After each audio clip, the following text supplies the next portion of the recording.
Hello everybody, I hope you're all well and welcome back to episode 10 of the jordantheresa podcast. The way I'm pretending like I don't know, I actually do know because I actually have filmed this episode before. I've recorded this episode before. I did it last week.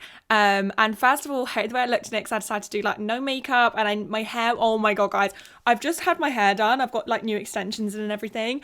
My hair, so my extensions hadn't been moved up since like September, maybe October. You know, I think it was September. And to be fair, I look fine without makeup on, but you know, it's like the mix of it was just so bad. So that was one thing. And I don't like talking badly about the way that I look and stuff because like I have this fear that my future daughter will listen to my podcast and hear me talking badly about myself. And that's like my one thing when I become a mother, that I'm never ever going to speak badly about my appearance. Sorry, we're already getting into it today, but this is like my diary. Okay, I tell you guys everything. You guys are like my friends. You guys are my friends. So yeah, no, what was I saying? So that was like one aspect. And then another aspect was like, I realized that sometimes I can make really like loose notes. Brief notes. Oh my God, loose notes. That's a horrible term. Loose notes. Okay, so I make like really brief notes for this podcast. And I realized, look, sometimes I've just got to get into it with my notes. You know, like sometimes I just have to make some deep notes because like sometimes I can truly riff it and work with it. And other times I just can't. And then I had like this rattling in my headphones that was driving me crazy throughout the entire episode. Anyways, how did we even get to here? There's no rattling this time, but also I think it's because I have my headband on. Oh my God, play Rachel Berry, My Headband. My headband. I genuinely don't think I'll be able to live without my headband. I went on holiday recently. I went to Marbella with Eleanor. Eleanor took us all. Shout out Eleanor. Eleanor, Jack, Jake, Adam, and Kath. And I forgot my headband. And guys, I loved the holiday, but like I truly was missing my headband. Kath let me use her headband for one day and it like truly changed it all for me. It changed the game. Shout out Kath. Shout out editor Kath who's going to be editing this podcast. Okay, sorry, I can't stop looking at myself in the viewfinder because once again I look absolutely incredible. But yeah, no, what I was saying with the headband was that because the headband is over my ears, I also have earrings on. I can barely hear anything in my headphones. So maybe I can't hear the like annoying rattling that was going on. I have not meant to disappear for a while. I mean, I always say that. Basically, no guys, I'm actually like, you guys always think I'm lying when I say things like this. Exciting things are in the works. I don't want to say too much. I never thought I'd be one of those people that gets to say there's exciting things in the works. To be fair, I reckon this episode might be a little bit out of focus, but also like I'm not being funny, guys. I think I need glasses because like I can never tell when my episodes are in focus or not. Like this to me in the viewfinder looks so in focus. And then when I go to edit it, I'm like, oh, the entire thing was out of focus. But there's nothing I do. What do you want me to do? Do you want me to go and get my eyes tested and get glasses? Like, no, like I'm trying to live by my dream, the fact that I don't need glasses, but like maybe I do. Like I remember my stepdad said to me, he was like, everyone thinks that they didn't need glasses and then they got their eyes tested, tried on glasses and realized that that's how everyone sees. But yeah, no, I really don't think I need glasses. It's just because this viewfinder is really small. I mean, it's small, but it's also like not small, not too small where I can actually tell that I look really good today. How did we even get onto this? Yeah, no, so basically I have this exciting things in the works. Never thought I'd be one of those people that says that, but there's exciting things in the works when it comes to this podcast. I mean, I could tell you guys if I wanted to, but I want to save it. I want it to be a surprise. So I'm not going to say, maybe I'll give you guys a little hint. Maybe I'll give you a little hint. All I'm saying is that this may be one of the last times that you see this background. I've said too much. Sorry, this is really lame. So yeah, no, that's what I've really been up to with the podcast is exciting things, which I'm not going to say too much. And then I went on holiday, which absolutely loved it. Eleanor took us all to Marbella. It was a super relaxing time. Also, it's really nice to be around because I work from home and I work on my own most days. Sometimes Jake comes round. and keeps me company. But most days it's me and Boots. It's me and Boots just chilling. Today, Lem is actually the bed next to me. Lem's inside it. He is very poorly today, so he is staying at home. So if you can hear any like noises like that, it's Lem, because like I don't know why it annoys me so much sometimes. Like most times Lem does not annoy me. I feel really bad because sometimes when I bitch about him on the podcast, most of the time he's not here, but he's here right now. He's playing his Switch. But sometimes he like makes these noises where he goes like, and I'm literally like, what are you breathing over? Like I remember once my mum said to me that she has like a list of icks that my stepdad does. And she said, she was like, all right. She was like, sure, I'm going to hear my icks. I was like, okay. She's like, the first one when he breathes. And I was just like, what the fuck? What the fuck are you talking about? That's the only thing that Lem does that annoys me sometimes. And then other times is when he is in denial about having hay fever. Because you know what? He always used to take the piss out of people that had hay fever. Like me and Lem are unpopular girl to popular boy to adult couple pipeline. So like Lem was like really popular in school, and he loves to tell me that he didn't used to be mean to people. He definitely wasn't a bully or anything, but he was just like, you know, one of those popular boys that's probably a bit of an asshole. Like Lem loves to deny that he wasn't like that, but I know he was like that. He loves, because we didn't go to the same school, but we lived in the same area, and he loves to tell me that we would have dated if we went to school together. I'm like, no, we wouldn't have. We literally wouldn't have. And he always used to take the piss out of people that had hay fever. And now he has hay fever, but because he is taking the piss so much, he's trying to pretend that he doesn't have hay fever. Anyways, so that's what's going on right now. And then also, poor Boots. So if you can notice behind me, you can't really see it because it's behind the bed. There is a cage. The person that's in that cage, Boots. The monster that's in that cage, Boots. Just kidding. She's a precious little baby and I love her so much. So she's been a little bit poorly, aka she jumped from the clothes horse to the windowsill and fell off, and she broke her femur. If you don't know what a femur is, because I don't know what a femur was, it is a bone in like your thigh. So it's like in her back leg. So at the bottom of her back, of her hind leg. That's so cute. Sorry, the word hind leg. That is so fucking cute. So she broke her femur. She has a hairline, is it a hairline fracture? Oh no, she has some kind of fracture in her femur. And basically, I saw her fall off the windowsill, but she was fine. Like she landed on her feet, obviously, as cats do. As cats do. She landed on her feet, but as soon as I left to go to Marbella, because I left that night, Lem said she started limping, she started meowing, which I feel like means that my presence must have comforted her and stopped her from feeling the pain. I don't know, maybe I'm doing too much, but I like to believe that. So she started limping and meowing, and she had an appointment to take her stitches out from, she'd been spayed. So Lem rang the vet, got there eventually, and they said, I'll bring her in and we'll check her leg. And they basically said, like, if she slept through the night, it's probably not a break, but like if she's still limping in like a few days time, take her to the vet. And then I went on holiday for a few days, came back, and she was still limping. So then I took her to the vets, booked her in for an x-ray. They said she had a fracture, so she had to go, guys. She had to go in the cat ambulance to the cat hospital. And I know that like it's like, oh my God, I remember the morning that she went in for surgery, and it's a very general procedure. To be fair, insane that, because when I went to go to the vets on the weekend to get her leg checked, they said they were like, usually cats get these from getting hit by cars. And I'm like, yeah, no, she's an absolute crazy cat. Like she fell off a windowsill. Anyways, so they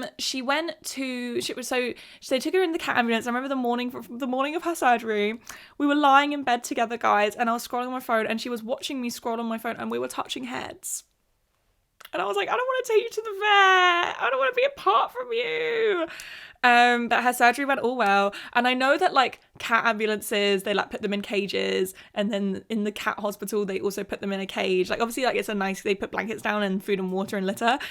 But I literally just couldn't stop thinking about the fact that like, I just picture her being in an ambulance, like in a little ambulance bed, and like in the hospital, she'd wear like a little gown, and there was other little cat nurses around. And I know it's not like that, but that's how I like to picture it. But it went well, and then I picked her up the next day. But basically, she has to be on cage rest for 3 weeks. And my cat is crazy. Like, I thought that I had a normal cat. I don't. She's absolutely insane, bounces off the walls. She gets the zoomies. I didn't realize that cats got the zoomies, and apparently this is something that they just grow out of, like, as they get older. So I don't want to, like, wish away these years, because soon she's going to be an old cat that sleeps all the time, and I'm going to be like, I remember when you used to bounce around the walls and yeah, no. So she used to be on cage rest for 3 weeks. So I brought her back, and she's obviously, like, high on like anesthetic and what are those things called, the stuff that puts you to sleep, you know, that kind of stuff. So she was obviously, like, you know, she was high. Like, she was high. And I take her in, and I bought, like, this crate off of Amazon that was, like, one of those soft ones. Like, it was sort of like, do you remember that soft play, like, tents you used to have, like, in the early 2000s? Like, those little tents. It was basically like that kind of material. And I put her in there, and she was wearing a cone. She hates wearing cones. When I got her spayed, I tried to put the hard cone on her, and she every single time managed to pop it off. Like, she would go crazy, go bounce her head off the walls, and then she would manage to find a little crack and yank it off. The vet gave her a soft cone, which she already managed to, that she somehow managed to get off. And then I got her a bodysuit, because the vet was like, if all fails, you've just got to get her a bodysuit. So I ordered her this cute little pink bodysuit. But the thing is, she just looked like a penis. Like, she looked like a cock. Like, so I got her this pink bodysuit, put it on her.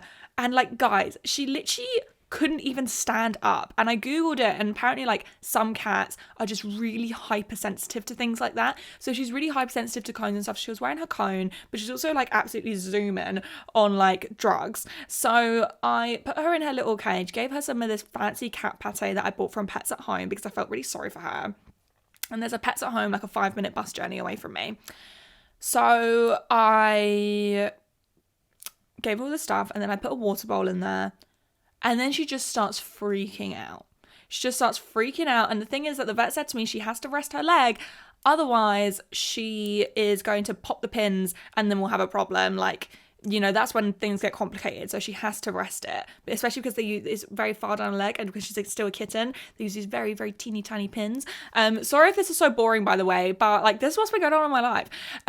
She starts, like, bouncing around and going, like, and she knocks over her bowl of water. She gets covered in water. So obviously she's freaking out more. She hates water. She's going like, so we have to put her in she manages to rip a hole in her crate and stick her head through it with the collar on. And I'm literally like, oh my God, like, I can't handle this. So I take her collar off. I stick her in her cat carrier. It's like half an hour until Pets at Home closes. And I'm like, I've got to get her this bloody, like, a proper heavy duty metal cage. So I went there, got her cage, came back, put her in the cage, and then we are here now. She's gotten used to it. Like, she was, to be fair, she's given, like, all sorts of different medications, and a lot of these medications, I think it's one of them, acts as a sedative. So most days she literally just sleeps in there, but she has to, like, we can't leave her water in there because she knocks it over. So when she meows, she either wants her water, she needs to go to the toilet because you have to take her to the litter tray, because the vet said, like, oh, can you find a crate that you can fit a litter tray in? And we already have, like, this futuristic, like, bionic litter tray that, like, cleans itself. So I'm like, no. So I just wait for her to meow, and then I take her, and she sleeps all through the night. But I remember on some nights she wakes up at like 6 a.m. meowing because she needs to go to the toilet. And so we all famously know on this podcast how I have baby fever. The way that single-handedly put me off having a child. Like, I know, I'm not stupid. Like, I know that you have to wake up, like, every 2 hours to feed a child. Sometimes babies just don't sleep through the night at all. Yet, like, that was so humbling. That was so humbling. So maybe I should wait having a child for a year or two. But, yeah, so that's what's been going on. I think we're about a week into cage rest. I think we're a week into cage rest, and she's doing really, really well. She hasn't messed in her cage at all. She hasn't been, like, meowing or crying a lot. Like, I think she's just sort of accepted that this is how it is. But also I am, like, extremely worried that, like, is she upset with us? Does she think that this is how her life is going to be? Like, sometimes I wish that she understood how humans talk, so I could explain to her that, like, you are going to get out of this cage eventually. Sometimes I carry her around the flat. You know, like yesterday I was holding her on the bed and cradling her like a little baby. But yeah, no, I'm so sick of going to the vets. Like, I've gone to the vets all the time. I never, like, when she got spayed and Lem was taking her to the vets to get the stitches out because I was going to be on holiday, I was like, this is the last time I'm leaving this vet for a really long time. And then she fucking fractured her femur. So, yeah. Let's actually get into, sorry, we've already been recording for 15 minutes. I'm like, let's get into it. Well, let's not get into it. Let's get into the TV show I'm watching, song I'm listening to, book I'm reading. So, TV show I'm watching, I've been watching HBO Girls. Not sure how I feel about it yet. Like, I do enjoy it, but like, I obviously understand that there's a lot of valid criticism surrounding the show. But I'm gonna wait until I finish it to like gather my thoughts. But one thing is that I'm on the last season. The last season feels weird. Like, I don't know whether, because I watched a couple of episodes before I was about to film a video, and I get into the worst moods before I film videos and before I do my makeup. Like, I love the way that I look with makeup on, hate doing my makeup. I find it so tedious and boring. No matter what good podcast I put on, YouTube video I put on, TV show I put on, I'm just in a terrible mood when I'm doing my makeup. So I think I was in a bad mood when I was watching it, but also like it's the last season, season 6, just felt a bit weird. But anyways, we'll cross that bridge when we get to it. I have been watching The Last of Us. I'm wearing my appropriate t-shirt. If you can't read it, it says DILFs is my religion. I fancy Pedro Pascal so much. I can't wait for Lem to become a DILF. That's going to be such an exciting time. So I've been watching The Last of Us. So scary. But also so good. Bella Ramsey is so good in it. I watched them in Game of Thrones. And their acting is literally so good. Like, I'm obsessed with them. Hate all the hate that they've been getting. Like, adult male fans of The Last of Us need to actually get a fucking grip. I'm not on episode 3 yet, but I have heard that there's gays. Oh my god, there's gay people, and the loser game fans can't handle that. Not saying that all people that like the games are losers, because I did try to play the game. I tried it on the easiest setting, and it was so scary. I couldn't play it anymore, so I just had to watch a playthrough. But yeah, no, and speaking of apocalypse stuff, I have also been rewatching The Walking Dead with Lem, because I want to make like a really long video essay about The Walking Dead. Because, like, I loved it growing up. It was literally me and my mum's favourite show. And then we stopped watching it when it got to season 7 because it got so shit. And apparently it is still like, really shit. And somehow they've made, like, 1,000 spin-offs of it. And, like, I want to implement a law where I think every single TV show, unless it's, like, a sitcom, every single TV show should be capped at 8 seasons. There is nothing which needs 10 seasons. What season is Grey's Anatomy on? Like, The Walking Dead was so good for a really long time, and then they just dragged it out too much. I just don't think shows should be dragged out. I think you should end shows on a bang. Is that Breaking Bad ended on a bang?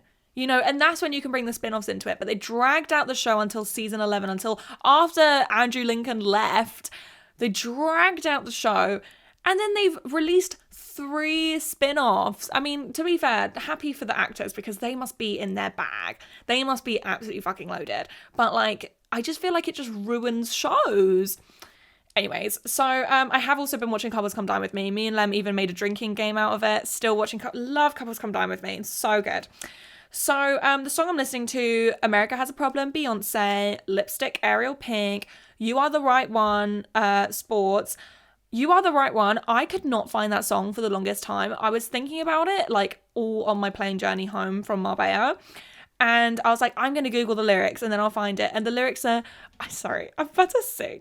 Okay, the lyrics are, I'm just a boy who is looking at you.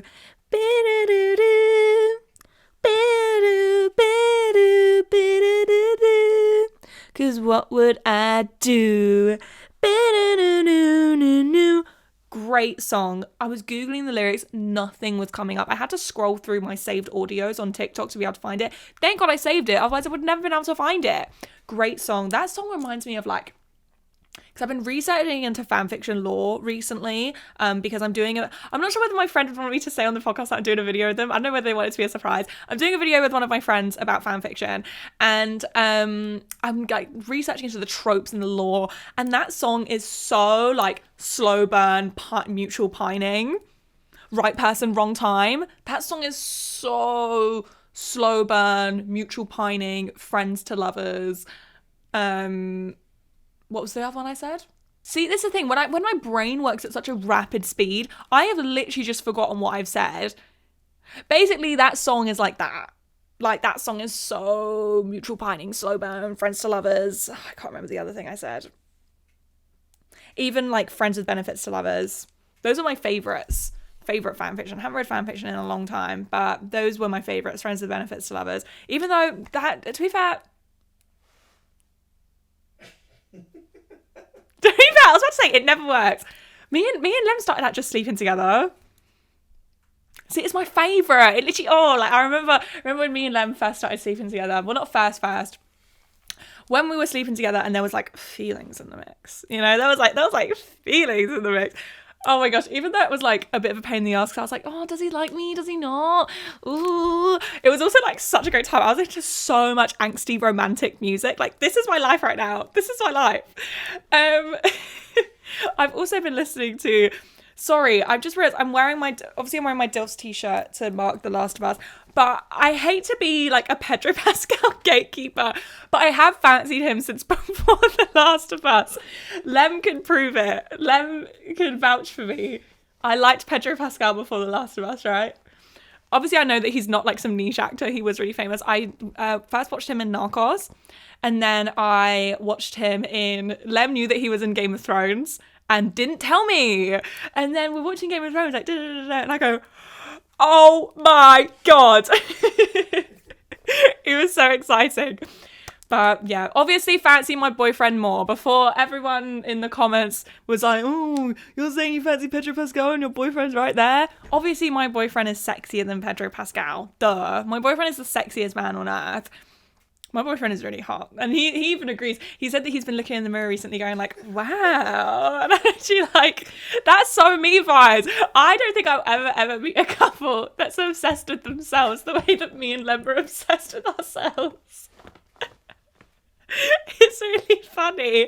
Like, it's so... Because I've never really been with someone like that. So, like, it's really nice to not feel like... I don't know. Oh, have all the gems fallen off my nail?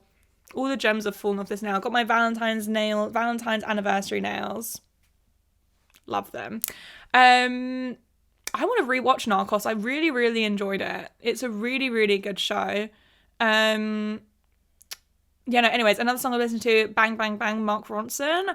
Sorry, that is a real 2010s gem.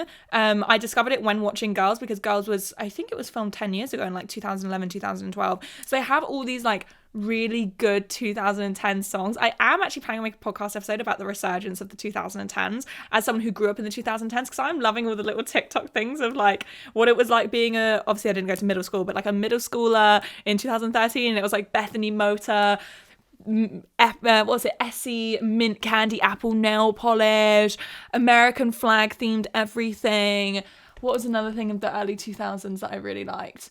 Who was that YouTuber? Meredith Foster, Steeler Babe 09. Guys, I was obsessed with her. She was my favorite YouTuber. I watched all of her videos. Sometimes I go back and watch videos that I watched when I was in year 8 just to feel something, you know? But And then the book I'm reading The Motherhood Complex by Melissa Hoganboom and Bad Feminist by Roxane Gay. I'm rushing through it because I've been recording for 24 minutes and we're not even onto the subject of the video. This reminds me of that tweet that I saw that it was like when you're listening to a podcast and it's like 20 minutes in, it's like, okay guys, so let's actually get into it. That's so me vibes. So, first segment, New Year, same old me. I know that I'm a little bit late talking about New Year's. It is February 7th. But you know what, guys? January's flop. Like, I had an all right January, but the thing is I actually didn't go out at all because, like, alcohol and going out isn't really mixing well with me at the moment. And Boots being ill, even though, like, I am a little bit miffed that I can't go out, I can't leave her alone for more than an hour because obviously she's got to use her litter tray and stuff and I have to go and take her to it. So it's been a really good excuse to get out of going out.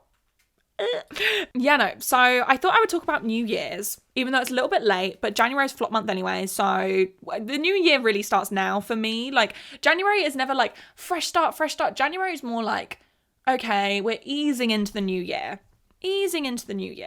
So I have my little notes written down. First thing, do I like New Year's Eve? I feel like New Year's Eve and the concept of New Year's are two very different things. And I feel like New Year's Eve, even though for the last couple of years I've had really good New Year's Eves, like this year I went to, it was my friend Morag's birthday, so she had a birthday party. That was super fun. Didn't get into 11 a.m. though. That was like so bad. The hangover was so bad. Like I think I sent a voice note to my friends like, I can't do this anymore. Like it was one of those hangovers where you're like, I literally can't do this anymore.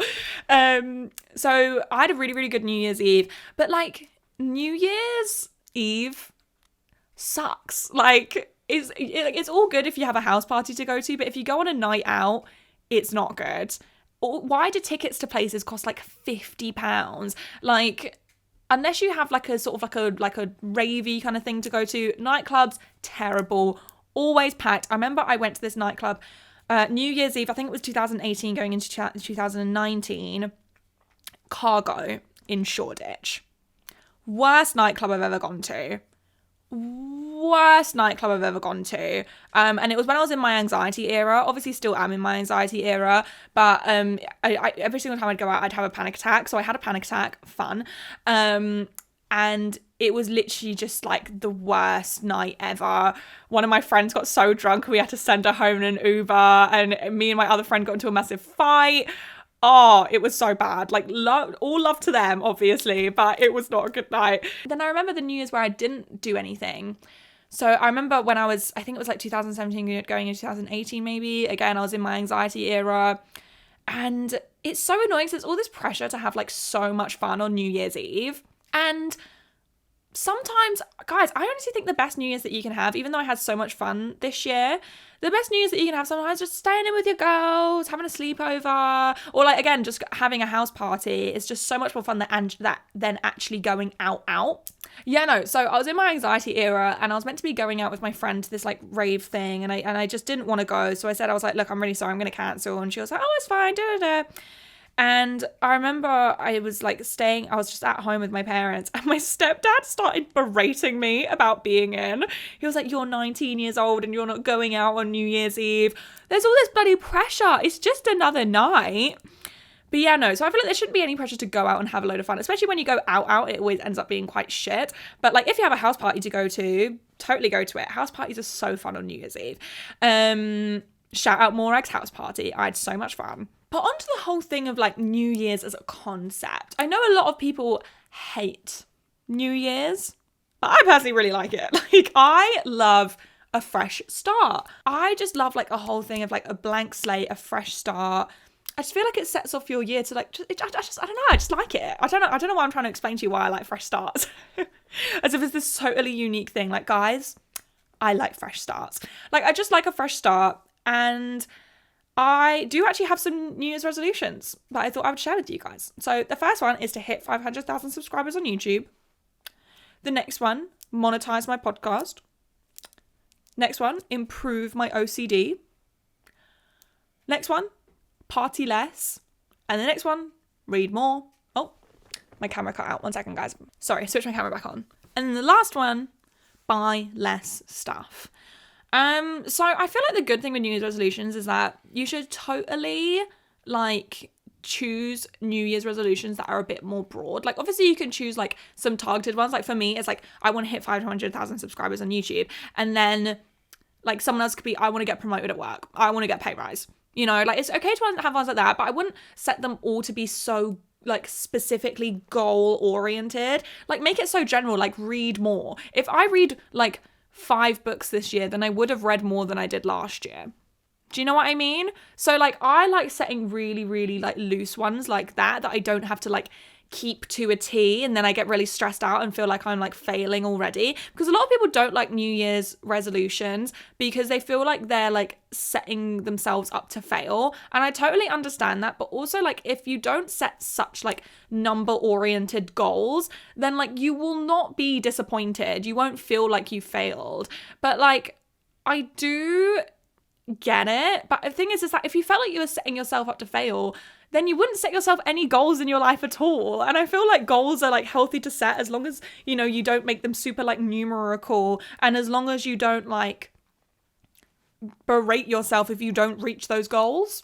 But yeah, I do understand why people like don't want to set themselves New Year's resolutions and aren't like particularly keen on New Year's resolutions. But there are like a specific brand of people that I really don't like. People that like despise New Year's because it gets people to go to the gym. AKA, I don't like people that go to the gym, like regular, proper, keen gym goers. AKA my sister. Jemima, if you're listening, which I know you're absolutely not, my sister doesn't interact with any of my social media stuff. Like, we follow each other on Instagram and that's it. And I always wonder, like, I think if my sister did YouTube, would I watch her videos? I so would. So, like, I don't understand why my sister doesn't watch any, like, it's not even like we live together. Like, I'd get it if we lived together. It's like, I see enough of you. But, like, I see my sister like every 2 to 3 months. So, like, surely she should be listening to my podcast. Do you know what I mean?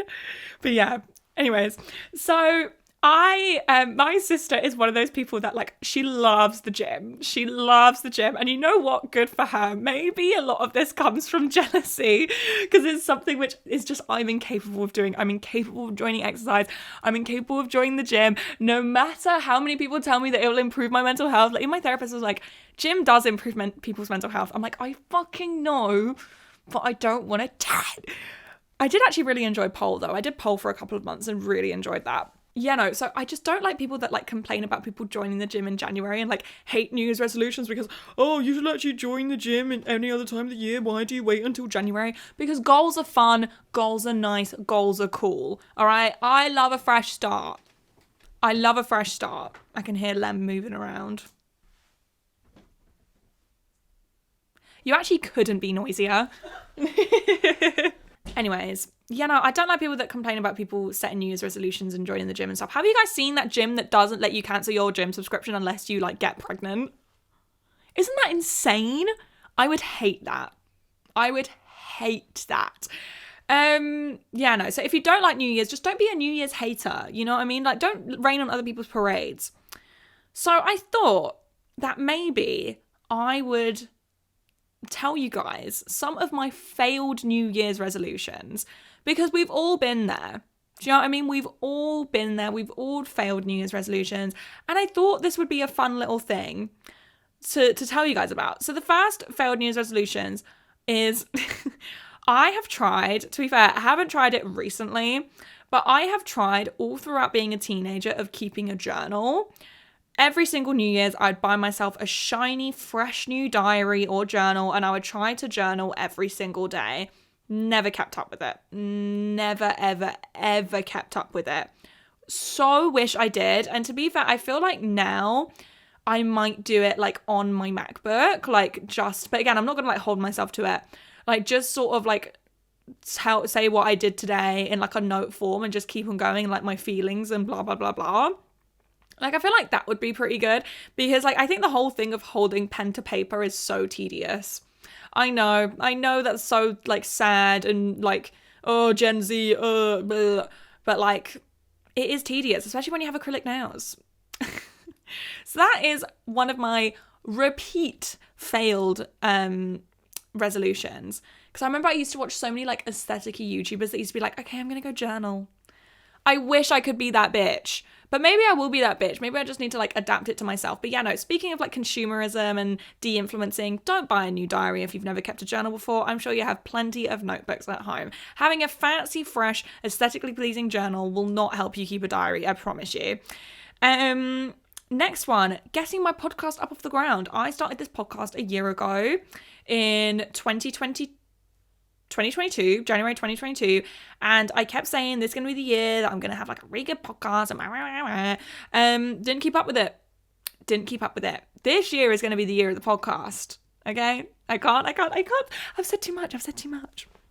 Yeah, no, so this is going to be the year of the podcast. Yeah, no, so I flopped that last year. I wasn't in a very good place mentally, and I couldn't do it. But that's okay because I'm doing it this year. And that's fine. Next, going to the gym. I really want to be a gym girly, but the thing is that a lot of my motivations of the past were because I wanted to like improve my body. Like if you grew up during like anyone that's grown up during any time, but the early 2000s and then also like the blue as water, Summer Rae, like Instagram model era, you will know that pressure to have a massive ass, like to like have that gym body of like really toned abs and a really big butt.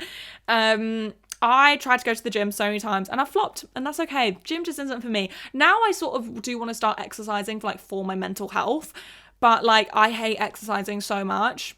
So yeah. And then another New Year's resolution that I kept on setting myself years and years ago was I really wanted to upload consistently to my YouTube channel. Every single year since I was about 16, I wanted to be like consistently uploading to my YouTube channel, and I didn't start until, so I was 16 in 2014, 2015. So I didn't start till 2020. So it took 6 years to start actually fulfilling that resolution and uploading consistently to my YouTube channel and making YouTube my job. So, you know, it's okay that that these things take you a really, really long time. But yeah, no, so like there have been many, many resolutions that I have failed. There have been resolutions that have taken me 6 years to complete. Like, that's totally fine, but I don't think it's like it's enough to be like, I'm not setting anything, because then you wouldn't set yourself any goals at all. I did actually have another segment to this podcast talking about people dressing their babies fully in beige because it drives me crazy, but like I don't really want to talk about it. I don't want to talk about it. So we're just going to move on to the next topic and the last topic of the podcast, because I've been talking for a really, really long time. And I'm going to see my accountant today. Oh, bougie. But I'm seeing my mum as well. Oh, I need to get a soundboard for the podcast so I can put, aww. I'm seeing my mum too. So I'm actually really excited to see my mum. I haven't seen my mum since Christmas. So basically, I've spoken about this. I think I've spoken about it on my podcast, but I'm not really sure. Basically, I used to be a vegan, and a couple of people have asked like why I quit being vegan. And I thought I would talk about it in the podcast. Like, why not? So let's talk about when I went vegan and why I went vegan in the first place. I went vegan, I believe it was in 2017. I went vegan. Yeah, no, it was 2017, like late 2017, I went vegan, and there was multiple different reasons. So the first thing was that I actually cut out meat like for the ethics. Like I felt really, really guilty about eating meat. I watched, I think it was Okja on Netflix, and I just felt so bad. So I decided to cut out meat for ethics, but I was going to keep eating dairy. And then I think I basically overloaded on dairy. Like I went from eating like a normal amount of dairy to eating all dairy, like any sort of meat thing. Sorry, I'm playing with my hair, so I have some pretty exciting extensions. Yeah, no, so I basically started replacing every single meat thing that I was eating with dairy, which is a terrible idea. So I ended up growing this really bad intolerance to dairy, which broke out in eczema all over my skin. I had it all over my arms, my legs, and mostly I had it on my face. And I had it specifically on my eyelids. So every morning I would wake up and my eyelids would be swollen shut, like swollen, so badly swollen, couldn't wear any makeup. I feel like someone might be creeping in. Sorry. It's okay. Just make noise, get in, hurry up. All right, sorry about that. So I had severe eczema all over my eyelids. I'd wake up with swollen eyes. I had dermatitis, it was called, on my eyelids, and I couldn't wear any makeup. And I actually feel really sad when I like look back on this part of my life, but like I had no self-esteem. I felt like the ugliest person ever, like, because I couldn't wear any eye makeup, and it was just such a sad time.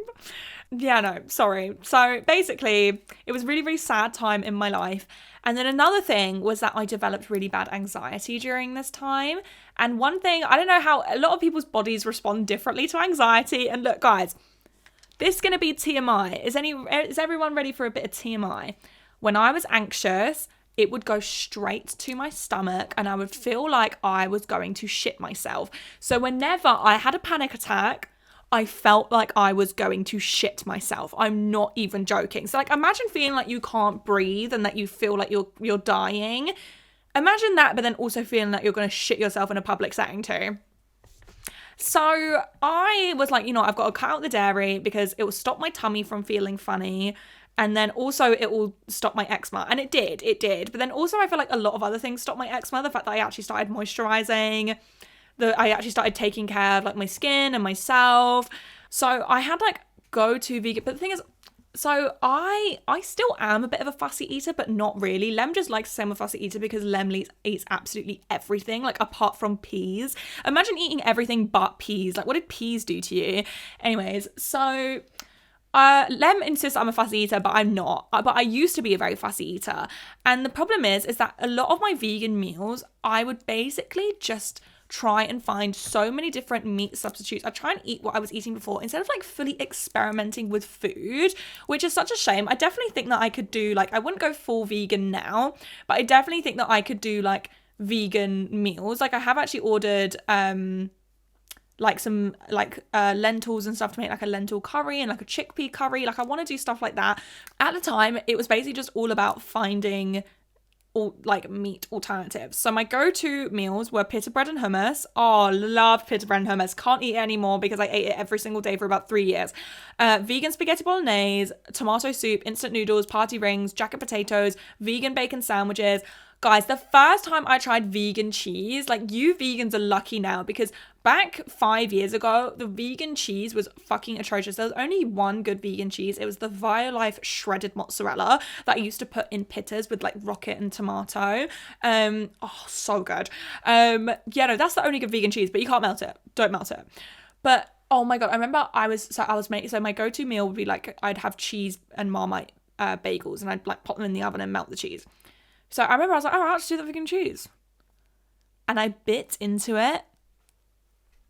All the cheese stuck to my teeth and I couldn't finish it. It was so bad.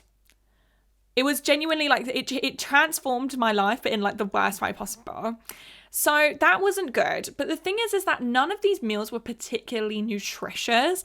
It was just that I was just trying to look for meat alternatives. And the problem is I didn't know how to cook.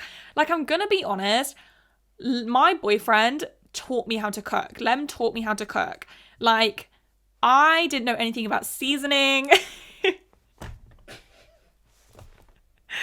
Oh my gosh, Lem's going to be like, white people. Yeah, white people, okay? I didn't know anything about seasoning. Like, I didn't know anything about like seasoning food. I didn't know anything. So like, and I was a fussy eater and I didn't know how to cook. So none of these meals were actually nutritious. But the thing is that like there are so many benefits to veganism. Like obviously like the ethics side of it is really beneficial. But also the thing is I personally didn't get to experience the full benefits of veganism because I was such a fussy eater and I was having such an unbalanced diet. Every single thing I ate was beige. All I ate was carbs. I ate nothing but carbs. So let's actually talk about the drawbacks of veganism. And I want to make it very clear that this is not the drawbacks of veganism. This is the drawbacks of malnutrition. I was malnourished because I did not know how to cook. So like if you are a vegan who has a balanced diet, you will not have these problems. So I was extremely tired. And then about 3 years in, when I went into lockdown, so basically I used to work at a salon and I worked in central London. So I was used to being out of the house because it was like a half an hour walk to the station near me as well, because this was when I lived with my parents. So all in all, I was out of the house for 12 hours a day, on my feet for, I'd probably say 10, 11 of those hours, because I was not getting a seat during rush hour. I was not getting on a seat on the train during rush hour. Anyways, so I've already lost my train of thought. So basically I was used to being on my feet, so like I was always hungry. And then basically I went into lockdown and I suddenly went from being out of the house on my feet for 10 hours a day to basically being horizontal all the time. Like I didn't exercise throughout lockdown or anything. I went on my hour daily walk and that was it. So I experienced a lot of unwanted weight loss. And the thing is that it got to the point where I was 3 years into veganism. I wasn't enjoying eating. I found food and eating to be so tedious and like I just didn't enjoy it. So like I experienced a lot of unwanted weight loss and I just felt really restricted. And the vegan content which I was consuming a couple years back was very like fueled by eating disorders. Tiffany Ferg actually made a really good video a few years ago about the why I quit being vegan videos and why they aren't good, because a lot of these like famous YouTube vegans quit veganism because they were like fruitarian and only believed in eating fruit, like nothing but fruit. So they were extremely malnourished, but they would still post these videos about like the best vegan diet, and then they would quit being vegan but keep the old videos up and keep them monetized. Yeah, no, so a lot of it was just driven by like eating disorder culture and stuff. But one thing I will say is that like I did have the healthiest relationship that I had with food whilst in the beginning of my vegan era. Like veganism for the first two, like not the first, but like I'd probably say like 6 months to a year and a half into it, like I had such a healthy relationship with food and I had such a healthy relationship with my body. But when it came to sort of lockdown and then I lost weight, I didn't want to feel so restricted anymore. I definitely want to incorporate, I definitely want to incorporate more vegan meals into my diet because like I know that I'd enjoy them now because I know how to cook. But yeah, no, and I remember one thing which was so annoying was that when I lost weight, maybe people noticed, I didn't know, but I had like comments and DMs of people asking me like, oh my gosh, you look amazing since you've lost weight. Like, how did you do it? Don't ever leave a comment like that. Like, I don't know how everyone else feels about it, but for me personally, it was the worst thing because now I became so hyper aware of my weight loss and it made me feel so self-conscious. Yeah, no, so that's basically why I quit being vegan. Moral of the story is like, before you go vegan, don't go into it looking for alternatives. Go into it to try new foods, and don't follow the dodgy vegans from 5 years ago that used to tell you that you could eat nothing but fruit and you would be like so healthy and alive from that. But yeah, I'm going to end the podcast episode here.